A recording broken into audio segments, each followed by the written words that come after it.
Hello and welcome back.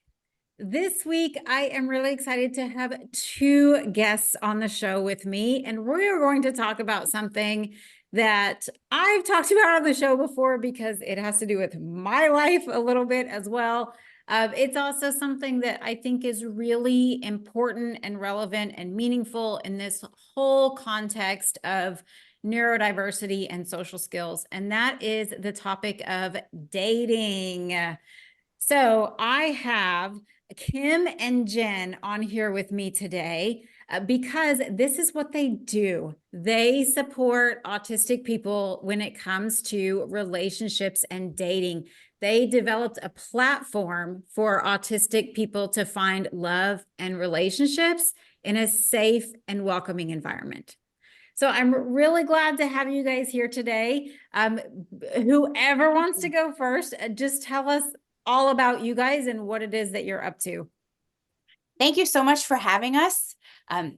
Jen here. And so Kim and I have been in the field working with autistic people from preschool all the way up through adulthood for a very long time.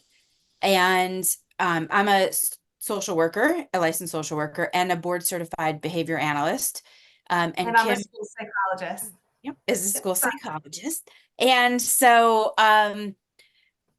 there's a lot of care and a lot of, which is amazing, things being taught to younger people with autism. But then when they reach an age where they can start dating or having those relationships, all of a sudden those types of things are either stopped or pulled back. There's not a lot of support.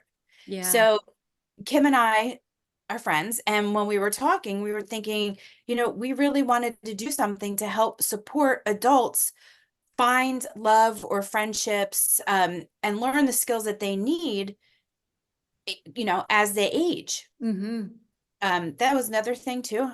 Sorry, but we found that a lot of adults with autism were lonely and that they wanted to make those connections. Yeah, absolutely. And I think Yay, I love cats. Bring on. It wouldn't be an episode without my cat's rear end in the video. It's interesting because in my program, I serve students up to 21, but once they're in the program, they can stay for as long as they want to. And I get asked from time to time why I don't support adults and, people over 21. And to be honest, the reason has been that I've never been able to maintain enough interest from people who are over 21. And because what I teach is relevant to everybody. It doesn't matter how old you are, but I've been open for 8 years, and there's only been one period in those 8 years where I had enough interest from people who were over the 21 to be able to actually maintain a group. And I did have one parent tell me that they feel like for their kids who are older, when you're younger, when you're a parent and your kids are younger, you can sign them up for things and you can drop them off at things. And so they just go and attend.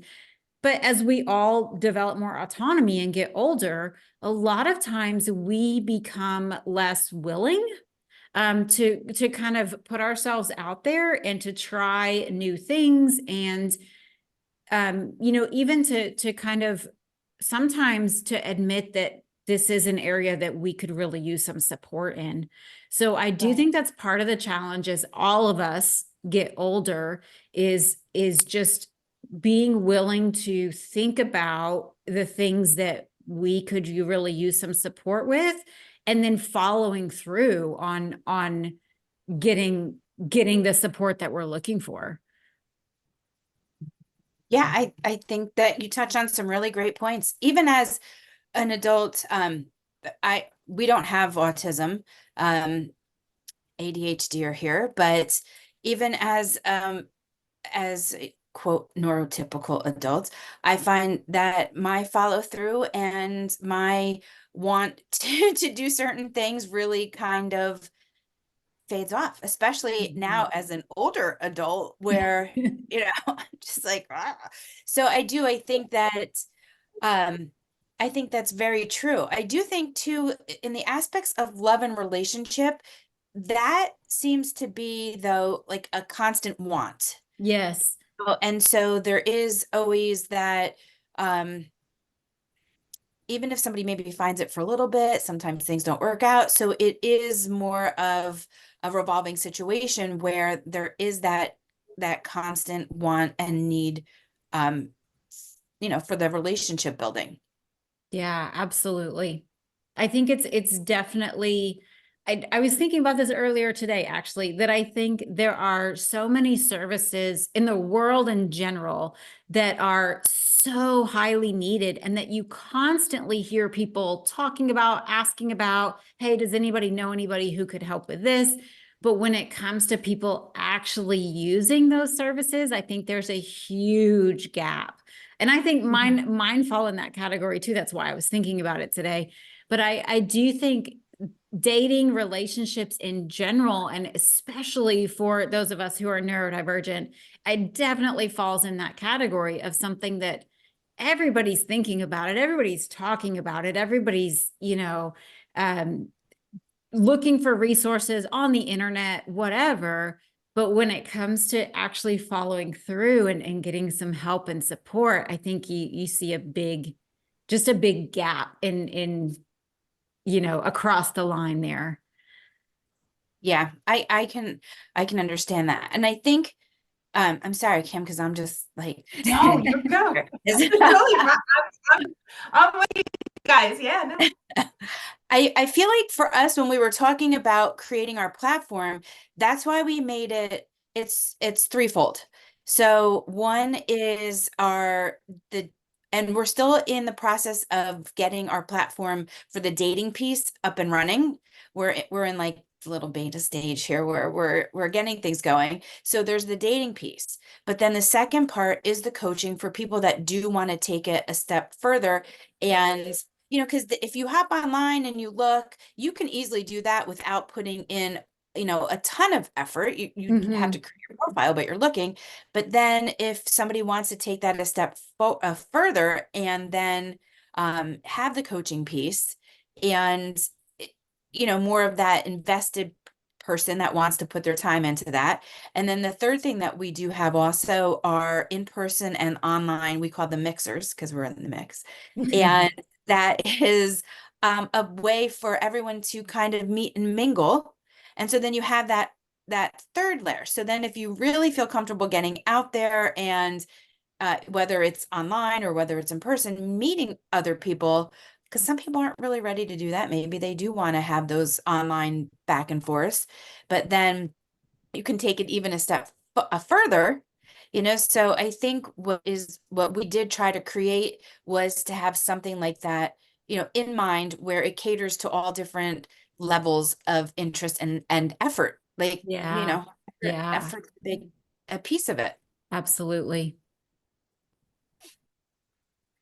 So tell me, when it comes to the platform that you guys are creating and building, what are you putting in place, or what's your intention for how your platform is different from all the other dating platforms that are out there? What is it about what you guys are creating that is specifically designed for autistic people? So, as Kim reminded me, there are four platforms. I mean, four, aspects of the mix. And the biggest piece actually for us is safety. And we call that, mixability, because we want to ensure that every single person that comes onto our platform feels welcomed, respected, valued, and we want to make sure they are who they say they are. So we do have some measures in place to make sure that everybody is authentic. And we want to welcome every single person, every single autistic person. So, we do vet in different ways.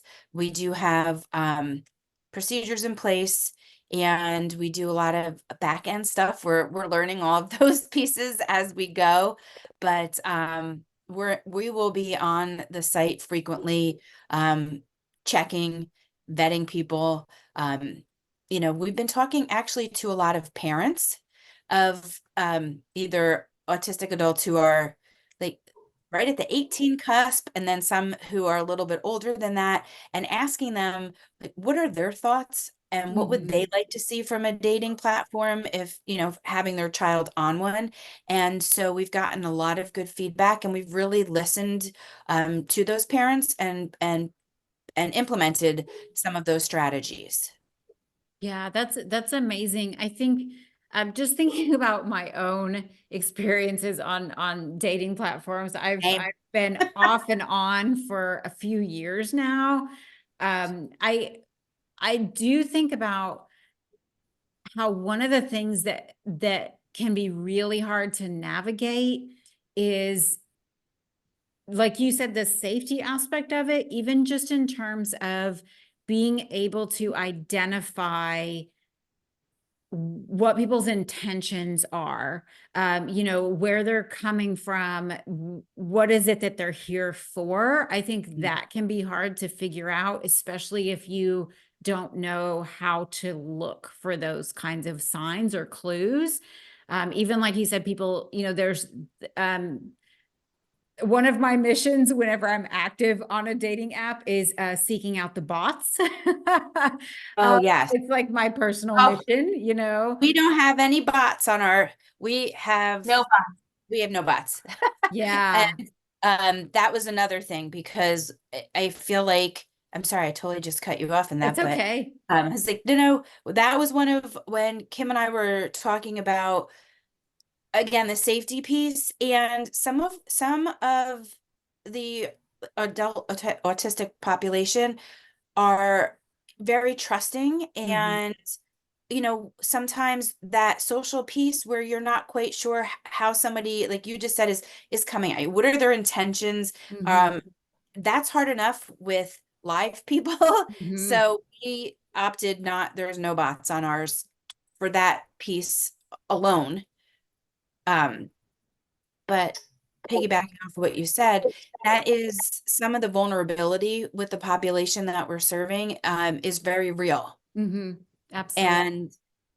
And, teaching people to pick out, like, what situation is safe, what situation isn't safe, what's a red flag when somebody says something to you in a certain aspect, and just being able to identify what's important and what's not important, and what's safe and what's not safe.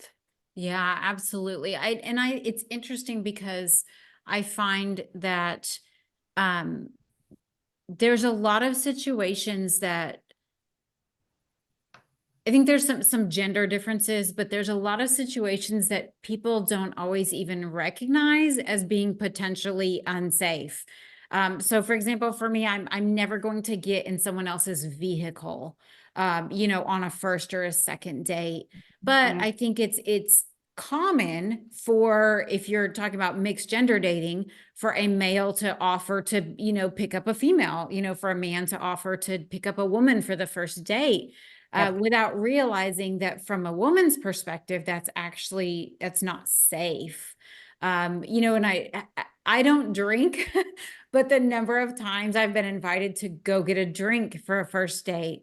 So it's an automatic no for me because I don't drink, but I just think it's really surprising to me that that's a common first date activity, is going to get a drink. So I think even things like that seems to be pretty common in the dating world, I think they have the potential to be dangerous situations, and not everybody even recognizes that. Absolutely. And I think so. Some of the, we have an Instagram, and on that, aside from our coaching, we do post tips, and we don't ever want to say to somebody, if they do want to drink, like, have a drink, but you have one drink and maybe nurse Mhm. it, be responsible, be aware of your surroundings, always have your cell phone on you, just a few tips. And but at the same time, being mindful that these situations may still occur, and trying to teach our population as much about them as we can. Mm-hmm. On our website, in addition to um, our safety features, we're going to have pop-up reminders. So those things that you have to click to read through to get even to the next page, we are going to have these reminders for you. So some of those things are like, make sure you have your cell phone. Don't drive in anyone else's car, at least for a little while until you know. Let a friend or family member know where you are. If Mm-hmm. you're not comfortable, excuse yourself to the bathroom and you call someone, and just those things. And we do try to break them down, and we filter them on our Instagram. And then with our clients, we really work to pinpoint specific tools, that they may need through the coaching. And I really like what you said. You're giving people alternatives. So, in my program, I call it taking a detour. What can you Love that. do when the plan that you had is no longer getting you where you thought you were going? So that's why I call it taking. We're still trying to get to the same place, but we got to get there a different way. So you're even talking about some things like that, right? You can go to the bathroom and call somebody if something's not going as you had expected.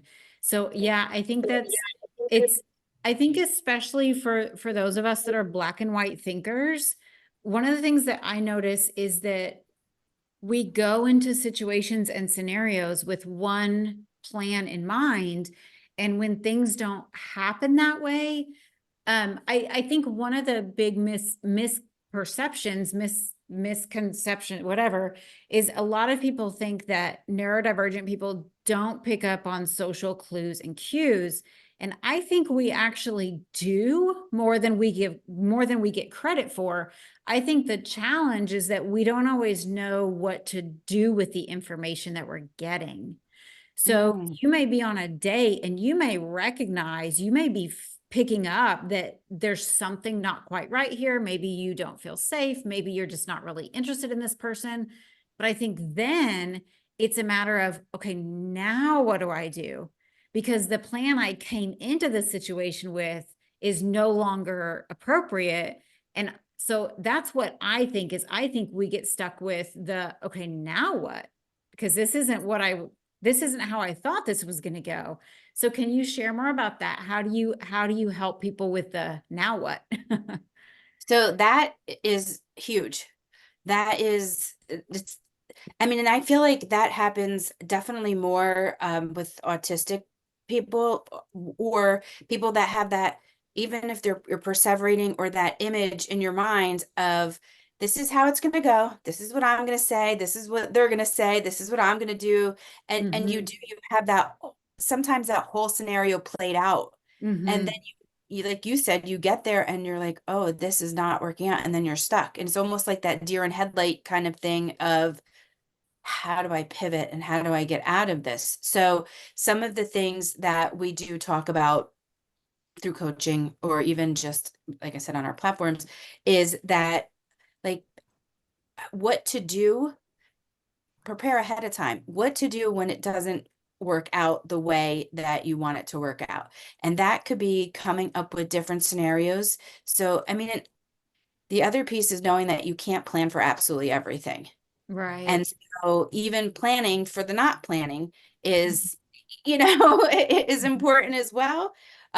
Because this way, it is saying, like, practicing ahead of time, what you can expect, but also, like, planning to say, this isn't going the way I want to. So when this happens, I'm going to do this. If this happens, I'm going to do this. Um, for even down to simple conversation starters. So, having some conversation starters, or some things that you're willing to share back and forth, that's part of a plan. And then if somebody starts talking about something that maybe makes you uncomfortable, for her Mm-hmm. saying, oh, I'm not quite comfortable with this, let's talk about this, or a way to segue into something else.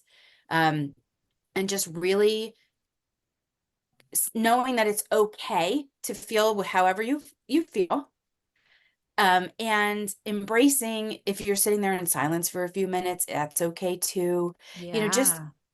just discovering all of the different possibilities, and a lot of times we all play as humans the what if game, and that's fun for a little bit, but then it could really get you caught up in your own head, you know. Yes. So doing the what ifs for a little bit of time, but then also having a plan for um having a plan for not having a plan. Yeah. Yeah. No, I really love that. I think, um, like I said, I think sometimes we just don't know what to do when things don't work out. And so I think that's really important, is that you guys are helping people think through that ahead of time.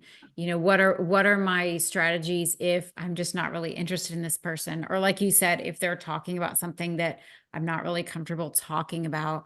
I think especially when we're talking about, most likely the people using your platform are much less experienced with dating than the general population. And so they have just, less experience to draw from of having been in this situation before. And possibly even being aware that, I think anytime any of us go on a date, we go on a date expecting that it's going to be okay. It's, we've been talking to this person online, whatever. And so I think for all of us, none of us go into a date like, this isn't going to work out. How should I handle it when that moment Right, comes, right. know?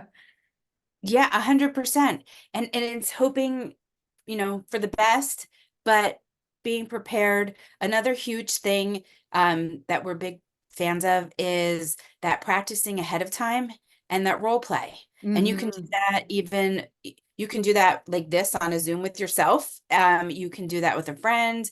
You can practice with anybody, your pets. So it is that whole um role play, planning ahead, and I think being prepared without like inducing that anxiety feeling.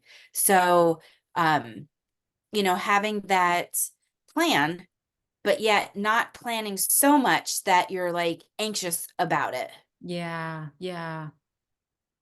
and just knowing that just take your time and go into the situation slowly. And we're working with a client right now who is um, he's lovely, and he's super, super excited.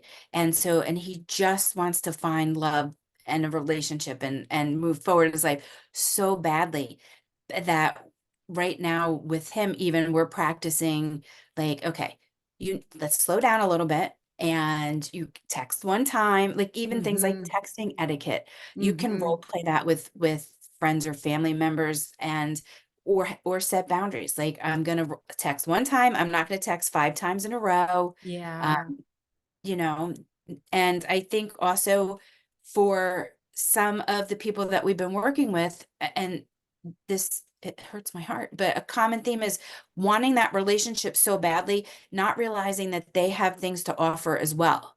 That, Yes. Yeah.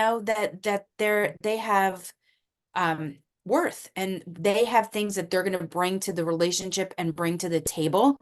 And so that it's okay to be choosy, because if they see that one person right now, it doesn't mean that's the only person they're ever going to see or have that interaction with. Yeah, absolutely. And while we're recording this, in the module that my students are going through with me right now in my program is all about relationships of all kinds of levels, because most of my students are younger than 21. We don't talk a whole lot about dating, but we talk a lot about friendships, and there's so many similarities.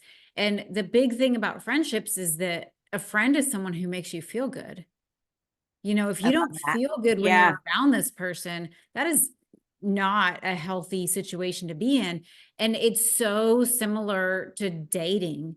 And I think, just like the example that you're giving, I think there's so many of, I'm going to say us, because I think I think most people have been in this place at some point in their lives where we're just so kind of desperate for connection that we are willing to tolerate people treating us in ways that we know aren't really what we want to have in our lives. And that with younger kids, that's friendships, right? You get sometimes people who are manipulative or, take advantage of you.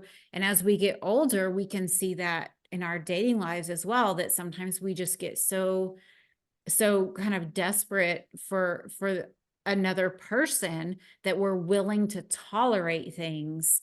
And unfortunately, it becomes a cycle, right? We become like a magnet for people who behave in that way, and it becomes a cycle. But yeah, I think absolutely, for any kind of relationship, for there to be that reciprocity, right? You're looking for somebody who maybe has these qualities or these characteristics, but also this is who you are and this is what you're bringing, and I think it's very easy to lose sight of that, especially if we've been on our own for a while. I think it's easy to lose sight of who we are. Powerful, such powerful things that you're teaching. Even as an adult myself, I've been in, the situation like you described, and it's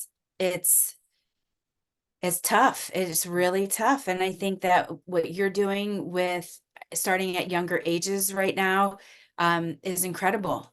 My kids, I have a 16 and almost 15-year-old. Kim has a 16-year-old. And we do try to instill those things in our kids now, because I think starting at a younger age hopefully will set them up for success in those areas. I think that it's a place that maybe we lack teaching and talking about. But sometimes we always, not sometimes we always, those, it's very comfortable. Oftentimes, we we've taught kids in the past, like, oh, don't brag. It's not, don't talk too boisterous about yourself. But really, that's your internal voice telling you, that internal voice should be telling you great things. That internal Yeah, voice should be speaking to you as if you would speak to someone else. And we don't do that with ourselves. It's a practice that I'm still working on at 51, where I would never say some of the things that I say to myself in my head to anybody that I know. right. And I think that comes down to the self-care piece, possibly. It plays into the self-care piece where Yes. we want everyone to take care of themselves and to incorporate self-care into their daily lives so that it becomes a habit, and so that they, once they take care of themselves, have some self-esteem, know what they want, can identify their likes and dislikes, and like you said, what feels good and what doesn't feel good, then hopefully that better prepares them to be in the dating and relationship world. Right. Absolutely. There's a concept that we teach people how to treat us. Mm-hmm. And I think it's, when you allow and you tolerate a friend or a partner to engage in certain behaviors, you're allowing that, you're letting them know that you are willing to be treated that way, versus removing ourselves from those situations. And yeah, I feel like challenges that we have when we're young, unless we actively work on them, they're not going to go away just because we're getting older. I think if we have challenges with friendships as kids, we're going to have challenges with dating as adults. I don't think it's not something we grow out of unless we get some coaching, some support, some training, some awareness to help us recognize, why are we struggling with friendships as a kid, and how can we address that, like you said, as soon as possible, so it doesn't translate into struggling with relationships as an adult. Yeah. So true. So true. And it's hard. And sometimes there's so many different things going on internally Hmm. that it's, as adults, when you see a child struggling, it's best to help them unpack that down there so that they're not carrying those suitcases and all of that baggage, when they get into adulthood. And that is huge. Again, it goes to the self-care piece, where even now with adults who are diagnosed later in life, even, but there was so much masking, and there's still Mhm. so much of that. I don't want to use the word expectation, because I do feel a lot of people are accepting and aware, but there's a lot of people that still aren't, that expect people, or think it's, not okay if autistic children, even, or adults, are masking. And that Mhm. part of self-care is, you know what, you may have certain characteristics or special interests or stems that you have to embrace. And that again falls into that self-care category, where I think our jobs as adults for neurotypical and neurodiverse children need to really focus on that acceptance piece at a young age. Yeah. Oh, And that's, I will say, I really, I'm excited to hear about your platform, because some interesting conversations I've had with my older students are, sometimes I'll ask them if they're more interested in being friends or dating people who are more like them, mhm. autistic, ADHD, or people who aren't. And most of the time, the students will tell me that they are looking for someone who's more like them. A couple times I've had students who don't have a positive association with being autistic, and so they actually don't even want to talk about being autistic. But usually what happens is my students prefer to be around other people who they can identify with. And we all feel that way. We all are drawn toward people that we feel like we can identify with, whether it's by gender, by culture, by geographic region, whatever the case may be. And so I think, and there's also this, I'm in a really big Facebook group for women with ADHD, and I often see people ask questions like, when you're dating, when do you first tell this person that you're autistic or have ADHD? That question actually comes up a lot. And so I think there's just kind of this sense when we're in the big dating world of being different and feeling like there's things you have to tell other people about. But I think if you're dating in the neurodivergent world, it's known. I mean, Right.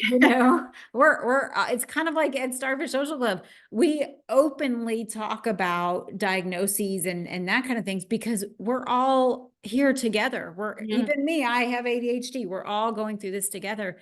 And so I think it just creates an environment where you don't feel like you have to explain yourself. You don't feel like you have to excuse yourself. You don't feel like you have to educate another person about what it means to be Mhm. autistic or have ADHD. I think you can just show up as who you are, and other people are showing up as who they are. And even when you were talking earlier about interests or stems or things like that, it's interesting in my groups where I have the students of different ages are together. I don't separate them by age. And so it's interesting to see that even some of my older students get along with some of the younger kids because they are interested in the same things. Right? Like Yes. it just Yep. doesn't matter. It doesn't matter if you're 15 and you're still really into Blue's Clues. It just doesn't matter. And so I think that's another thing too, is we tend to have sometimes more immature interests and sometimes more uh, targeted interests. And I think even if other people don't share your interests, you have a mutual appreciation for that concept. You have a mutual Mhm. appreciation for the fact that we both have this thing that we're really into, whereas in the general world, not everybody relates to that. Absolutely. I mean, for us, that comes back to safety, because safety is not just, who people are on the platform, but how they feel. And Mm-hmm. we want to make sure that everybody feels that it is a non-judgmental you do you. Mhm. You can find other people that have those similar interests, and you get to pick how you want to interact with people and based on what, do you want to meet someone based on location? Do you want to meet someone based on those interests? But I think that um, that again is huge with the safety piece of just feeling secure, feeling safe in your environment, and feeling like you can be you in that situation. Yeah, absolutely. I love it. I really love that you guys have taken this on, and that you guys are creating this amazing platform. I think it's awesome. Thank you so, so much. Do you have any stories or scenarios that have come out of this project that you can share? Well, we have lots of, I'm trying to think in what aspect. Um, we have met some really incredible people. And what I find, and again, we've worked with people with autism from preschool on up, but no matter how long we've been doing this, and it's been a really long time, the platform's new, but our experience in the field is not. And it is amazing to me that I can learn something new with every person that we meet. And I think that each person, I guess the story for me would be each person teaches me something new every time we meet with them. And I think that, as coaches and people on this side, it's good to know that you can still learn and keep an open mind. And it is a back and forth relationship that you build with the people that you work with. Um, and so I feel like that is really neat on that end. Yeah, absolutely. Jen and Kim, thank you guys so much. First of all, for creating this platform. I think it's a very needed, very amazing resource that you guys are working on. So thank you Thank for you. creating it. Thank you for being here to share it with the people in my world. I really love that as well. So before we go, please tell everybody where they can find you online. First, thank you so much for having us. I know we just said this, but it's super duper fun. And this has been a really great conversation. So we really appreciate being on. Online, we have our website that is, it actually is linked to an email so that you can keep up to date. It's themixeddating.com. Okay. And on Instagram, we are live and running lots of good tidbits and tricks and tips on there. And that is at the mixed dating. Awesome. Awesome. Awesome. So easy to find. Let me ask you guys one more question before we go. Let me think about how to phrase this question because I just made it up in my head. What do you guys see as the ultimate outcome for this platform? When you think a year down the road, 3 years down the road, what do you guys envision as the ultimate end result? So we want this to be as big as possible and reach as many autistic adults as humanly possible. We also, one of our big passions is employing autistic adults. So we want to um, have a staff of neurodivergent people and have them be coaches, have them help in the back end, have them help build, out our community, run mixers. So really, we want everyone to find love or friendship if that's what you want as well. But we want to be Cupids, and we also though want to make sure that the community is served and that we're serving them and that we're giving back in as many ways as we possibly can. That's amazing. I love it so much. Speaking of love, I love it so much. Yay! We all love that. Jen and Kim, thank you guys so much for being here. Congratulations on this project. I think it's amazing. Thank you. And I can't wait to kind of follow you guys and see how it goes. So Thank thank you you. guys for being here. Thank you to everybody who's listening and following along. I'm really glad that you're here, and I will see you again next week.